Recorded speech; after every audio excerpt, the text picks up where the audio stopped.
Om Namah Shivaya, bonjour à tous, bonjour à toutes. Aujourd'hui je vous fais une petite vidéo sur la posture Charvangasana, posture de la chandelle. Je vais vous montrer plusieurs adaptations en fonction de ces possibilités qu'on pourra utiliser pendant les séances quand on fait la posture Charvangasana. Donc la première manière de faire, ça va être la manière habituelle.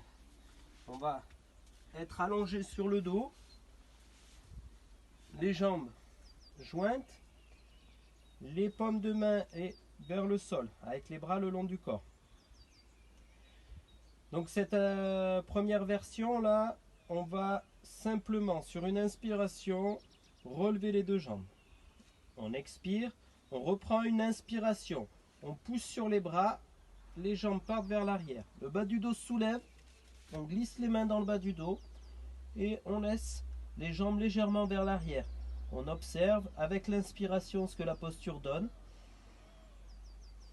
On accepte la posture telle qu'elle est. On respire confortablement pendant la posture dans l'abdomen. Pour ressortir de cette posture, on a deux possibilités. Où on soutient son bassin, on déroule la colonne vertébrale vertèbre par vertèbre en accompagnant le mouvement. L'autre possibilité, on glisse les mains dans le bas du, on glisse les mains sur le sol, on déroule la colonne vertébrale vertèbre par vertèbre. On peut accompagner le mouvement. Si on laisse la tête au sol, gardez le menton rentré. Tirez pas le menton vers l'arrière. Et ensuite, on dépose les jambes.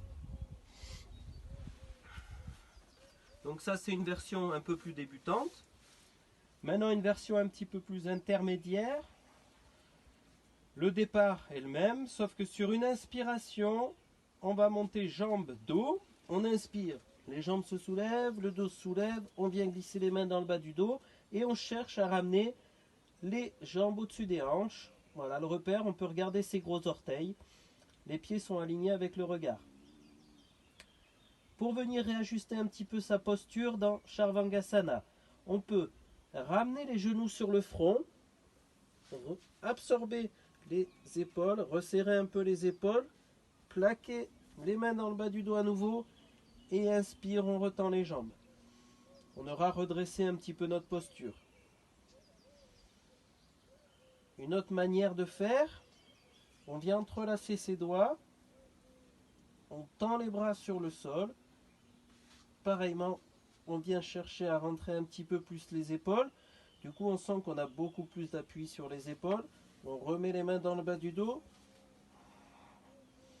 Et on sentira une posture encore plus droite. Dans Charvangasana, on respire dans l'abdomen. Parce qu'on a la gorge complètement fermée. Donc, cherchez pas à venir essayer de remplir les poumons, gonfler la cage thoracique. C'est pas la peine. Pour ressortir, les bras au sol et on déroule. Pensez à ne pas couper la respiration quand vous déroulez. Vertèbre par vertèbre, on déroule, on déroule, on déroule. Et on ramène les jambes au sol. Un petit détail. Dans la posture Charvangasana, quand vous êtes dans la posture, vous devez sentir un espace entre le sol et la nuque. La nuque n'est pas complètement plaquée au sol. D'accord ? C'est la posture sur les épaules, donc le poids doit être sur les épaules. Donc il y a un espace entre la nuque et le sol. Voilà pour la version Charvangasana. Une version un petit peu plus avancée pour ceux qui savent le faire aussi, je vais vous montrer. On vient se mettre dans la posture. Ok. Une fois qu'on est dans la posture, prenez le temps de bien respirer. Ensuite, vous pouvez essayer de venir lever un bras vers la cuisse. On repose, on lève l'autre bras.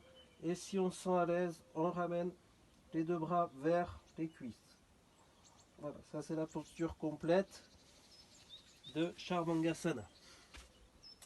Maintenant, je vais vous montrer une adaptation pour ceux qui n'ont pas la possibilité de faire la posture, même la variation débutante. On peut utiliser une chaise. Donc là, on viendra se coller à sa chaise, reposer les jambes sur la chaise, les mollets sur la chaise. On vient attraper avec ses mains les pieds de la chaise et on glisse la plante de pied sur le rebord de la chaise. Là, on verra en fonction de ses possibilités, ça peut être le bas des pieds, le haut des pieds de la chaise, voyez en fonction de la chaise et de vos bras.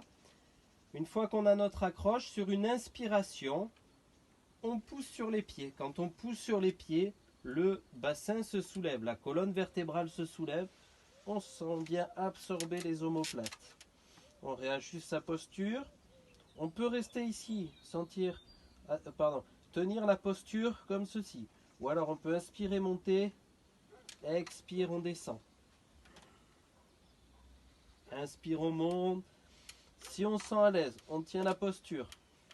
On peut venir glisser les mains dans le dos. Faites ça étape par étape. Hein. Restez bien connecté avec votre respiration, ça va vous aider dans les postures. Coupez pas votre respiration. Ensuite, on pourra, sur une inspiration, tenter de venir tendre une jambe. On reposera la jambe. Sur une nouvelle inspiration, on pourra tendre l'autre jambe. On viendra reposer la jambe. Ensuite, inspire, on tend une jambe. Si on se sent à l'aise, sur une nouvelle inspiration, on vient tendre l'autre jambe. Si vous êtes dans cette posture, là, vous pouvez sentir que vous soutenez le bas du dos, le bassin, et vous relâchez le bassin dans les mains. Pour ressortir, rappelez-vous que vous avez la chaise, on ramène une jambe, on ramène l'autre jambe, toujours connecté à sa respiration. On vient accrocher les pieds de la chaise et on déroule la colonne vertébrale vertèbre par vertèbre et on repose les jambes sur la chaise. On ouvre les bras et on peut se relâcher dans cette posture. Donc voilà une première variation avec la chaise. Je vais vous montrer une autre variation avec le mur. Donc avec le mur, vous viendrez rapprocher donc votre tapis du mur.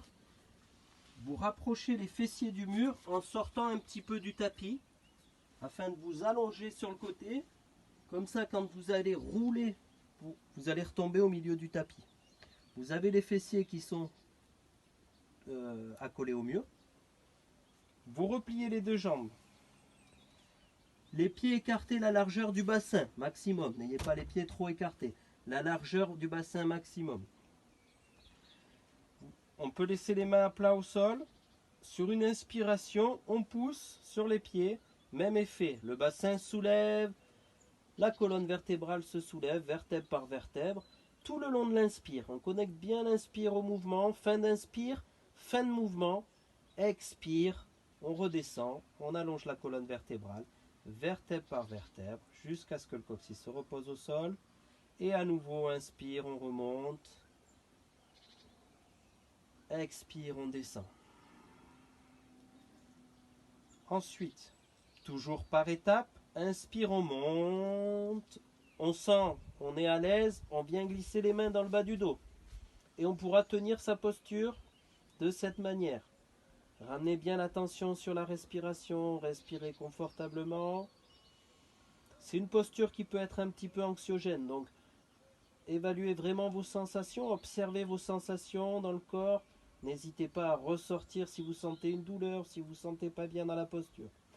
Si vous vous sentez à l'aise, même travail, on pourra monter une jambe sur une inspiration, reposer, monter une jambe sur une inspiration, reposer. On peut tenir la posture avec une jambe relevée. Et si on se sent à l'aise, de même, sur une inspire, on lève les deux jambes et on tient la posture. Pour ressortir, on repose une jambe, on repose l'autre jambe en prenant le temps de bien observer la respiration, de ne pas couper la respiration. On repose les mains à plat au sol et on déroule la colonne vertébrale, vertèbre par vertèbre. On a la possibilité de ramener doucement les genoux vers la poitrine après ça, ou bien laisser les jambes tendues et se relâcher dans cette posture. Pour ressortir, pas de précipitation, on ramène les pieds, on roule sur le côté, on prend appui sur la main, on se redresse et on vient dans la posture assise. Donc voilà pour la posture Charvangasana. Donc essayez de vraiment penser, peu importe l'adaptation que vous faites de la posture, la variation de la posture en fonction de vos possibilités. Pensez toujours, et ce pour n'importe quelle posture, de toujours bien ramener l'attention sur la respiration et de bien connecter la respiration à vos mouvements. Le début de l'inspire, c'est le début d'un mouvement. La fin de l'inspire, ça vous donne la fin du mouvement. L'expire commence. Si vous ressortez de la posture, par exemple, vous faites ça en dynamique. L'expire commence, vous ressortez, fin d'expire, fin de mouvement. Si vous respectez cela, ça veut dire que vous êtes vraiment dans l'observation et vous acceptez les possibilités de votre corps et vous n'irez pas trop loin. Du coup, vous vous ferez pas mal. Par contre, si vous allez au-delà de votre respiration, c'est que vous rentrez dans le mental. Le corps a donné ses possibilités, le mental prend le dessus et essaye d'aller plus loin. Donc essayez de sortir du mental et d'être vraiment dans le respect de votre corps et de vos sensations. Voilà. Merci à tous et à bientôt pour de prochaines vidéos.